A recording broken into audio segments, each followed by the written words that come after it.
বর্তমানে পৃথিবীতে চলছে ফুটবল বিশ্বকাপের দামামা। সেই ফুটবলের ছোঁয়া এবং ফুটবল বিশ্বকাপের উন্মাদনা বাংলাদেশ ক্রিকেটে এসেও লেগেছে। মুশফিকুর রহিম, তাওহিদ হৃদয়, পারভেজ ইমন, রিশাদ হোসেন, মৃত্যুঞ্জয় চৌধুরী সহ সকলেই প্র্যাকটিস শুরু হওয়ার আগে ফুটবল উন্মাদনায় মেতেছেন। তারা দুই টিমে ভাগ হয়ে গেছেন, একটা সাদা টিম, একটা সবুজ টিম, এবং দুই টিমে ভাগ হয়ে তারা ফুটবল খেলা শুরু করেছেন। সাদা টিমের অধিনায়ক তাহিদ হৃদয় এবং সবুজ টিমের অধিনায়ক মিস্টার ডিপেন্ডেবল মুশফিকুর রহিম। এই দুই টিম এখন ফুটবল খেলা শুরু করবে।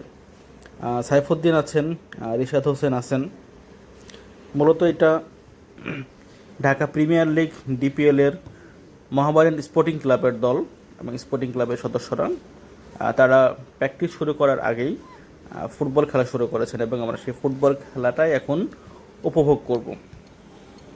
দেখে মনে হচ্ছে একই টিমে মেসি, নেইমার, ক্রিস্টিয়ানো রোনালদো সকলেই আছেন এবং সকলেই একটা টিমের হয়ে খেলছেন, এরকমই মনে হচ্ছে আমার কাছে।